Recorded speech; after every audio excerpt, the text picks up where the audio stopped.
Our first speaker is our friend Matt Rothschild. Thanks for being with us, Matt. Good morning. Nice to see everybody. A lot of friends here. Let's give Nate Tim a round of applause for all his work in doing the Grassroots Festival here every year. It's a lot of work. He does a great job doing it. I'm going to cut to the chase here. Our democracy is hanging by a thread. Our democracy is hanging by a thread here in Wisconsin, and it's hanging by a thread nationally. In Wisconsin, we have people in power here who have no respect for democracy or representative government. They proved it again yesterday, Voss and Fitzgerald and Walker, when they are not abiding by this judge's decision and they think they can just rewrite the law to allow them to not let people have their representatives in the vacant seats in the state Senate and the state assembly. That's outrageous. But when I look, as I do, at the money in politics here in Wisconsin, the realization that I come to is this, that Scott Walker doesn't run Wisconsin, and Scott Fitzgerald doesn't run Wisconsin, and Robin Voss doesn't run Wisconsin. In fact, they're all water boys for the people who actually run Wisconsin. And the people who actually run Wisconsin are the Koch brothers, Wisconsin Manufacturers and Commerce, American Federation for Children, which is Betsy DeVos's privatized the schools, the NRA, they all work for the NRA. Scott Walker has 3.5 million reasons not to have a 48-hour waiting period or universal background checks for guns, because that's the amount of money that the NRA has spent to keep Walker in power. These are the folks who run the show. There are other huge interests that run it. The factory farms. They run Wisconsin right now. They are Walker and Fitzgerald and Voss's boss. The realtors run Wisconsin. They just passed a bill this week that gives landlords so much more power over tenants.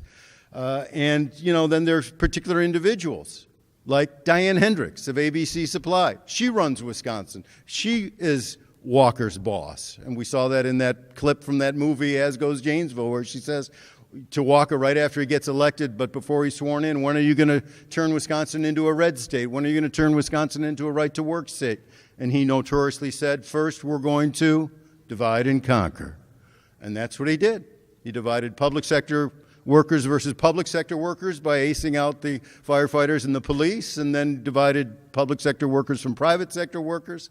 And then he made a ridiculous, absurd claim on justice and fairness that his brother, who doesn't have health insurance, and his brother, who doesn't have a good pension, it's not fair or just for him to not have that when all these teachers and other public sector workers have it, rather than saying his brother should have decent pension and decent health care, and everyone should have decent pension and decent health care in this state. That's how corrupt his thinking is. So, we need to go after the system that allows these handful of private interests to have so much control over what goes on in a democracy. We're supposed to rule Wisconsin, not these tiny special interests. So we got to change that. Nationally, the situation is similar because of the power of money in politics. And then we have the compounded problem of Donald Trump that I'm going to get to in a second. But, Jimmy Carter said a couple years ago on progressive radio to Tom Hartman that we don't have a democracy anymore in this country. We have an oligarchy with unlimited political bribery. That was Jimmy Carter's words, unlimited political bribery. And that bribery works. You can see that bribery working just in the last couple of weeks with the bill that passed in Congress that changed Dodd-Frank and let a lot of these banks off the hook again and put us, on the dime here for when there's another financial crisis, which is more likely now than it was 2 weeks ago because of this bill that passed.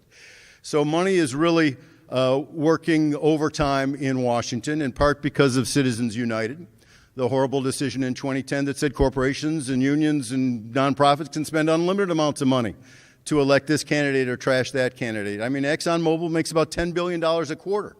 It can just, spend a tiny fraction of that to try to knock Tammy Baldwin out of power if it wants to. And the funny thing about the Supreme Court decision in 2010, Citizens United, is that it contained two of the most absurd and naive sentences ever published in a U.S. Supreme Court decision. I happen to have those two sentences in my back pocket here. Here's one of them. Independent expenditures, including those made by corporations, do not give rise to corruption or the appearance of corruption. And the appearance of influence or access, furthermore, will not cause the electorate to lose faith in our democracy. Now, you got to wonder what planet these justices are living on, because it's not planet Earth.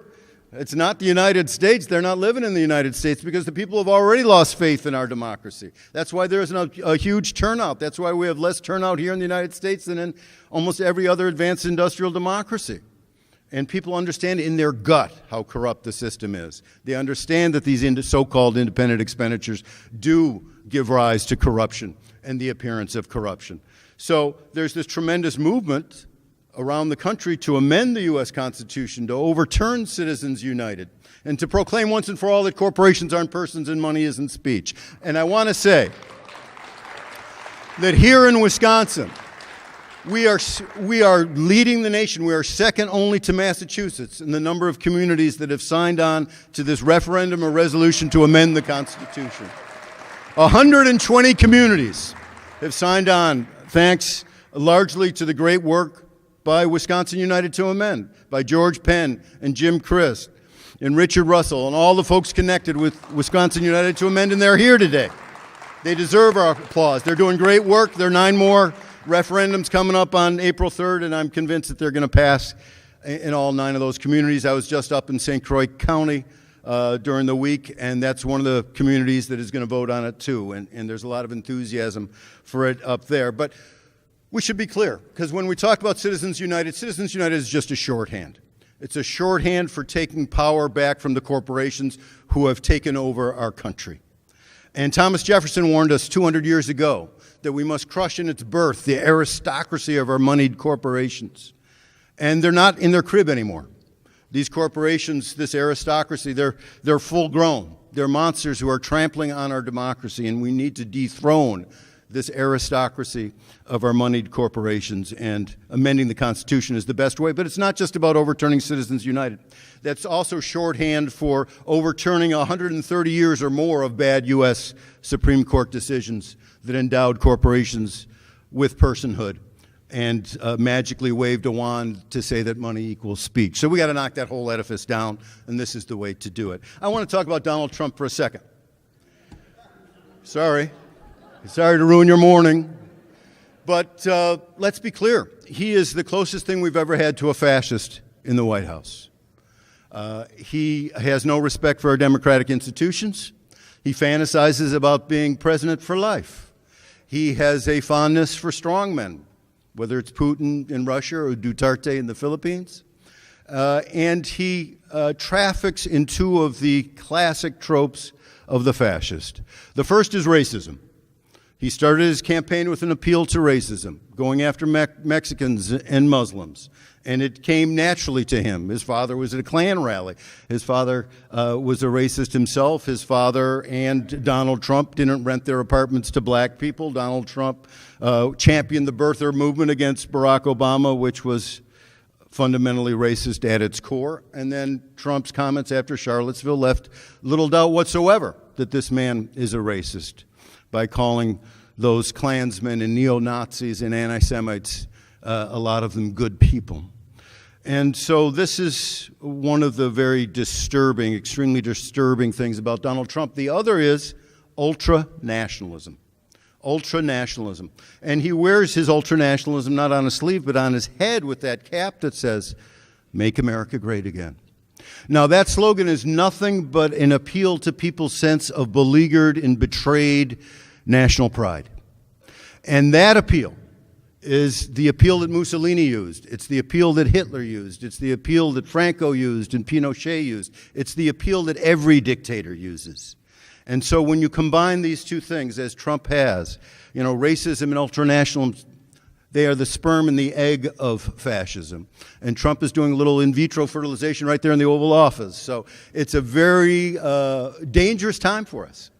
But, I'm not drawing a hot bath and pulling out a razor blade, because I am not despondent. In fact, I am excited.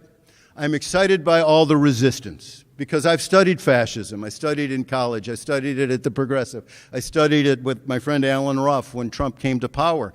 And those studies reveal that these fascists win only if civil society rolls over. And the great thing about the last year, civil society has not rolled over. Civil society has stood up. And it stood up the first day, the very first day after inauguration at that great women's march in Washington. My wife went to Washington for it. I went to State Street in Madison for it. And we had 75,000 people there. 80% of them were women. You couldn't move on State Street outside the Library Mall. You know, we were jam-packed in there, and we couldn't move for about an hour and a half. And the enthusiasm and the creativity and the rebelliousness of that crowd was amazing. I love the chant by many of the young women there who said, "We don't want your little hands anywhere near our underpants." I mean, and it's that kind of derision that we hear every night with Stephen Colbert too. That is part of the resistance. And then we had the fight for immigrant rights right after the Muslim ban. We had people spontaneously going to the airports around the country. My daughter went to the airport in LaGuardia. She lives in Brooklyn, and there were people going to O'Hare, standing up for what it really means to be an American. And we've had great immigrant rights rallies led by Christine Newman-Ortiz here in Milwaukee, a great organizer with Voces de la Frontera. And that's another instance of the resistance. And then today we have the great resistance by the students. It took the students to stand up to the NRA. Paul Ryan didn't stand up to the NRA. Walker didn't stand up to the NRA, but the students are standing up to the NRA. And that is a great thing. You know, I'm an impatient man. It's a character flaw that raising 3 children never cured me of. You could ask them if you wanted to. And, you know, some people say, let's wait for the pendulum to swing. It's going to swing back, and it is kind of swinging back. But I don't want to wait for the pendulum to swing. I want us all to give that pendulum a big push in the direction of progressive politics, in the direction of democracy. We all need to vote on April 3rd. We all need to vote in November. We all need to tell the special interests who in a democracy really is boss. You're the boss. We're the boss. Let's take it back. Thank you.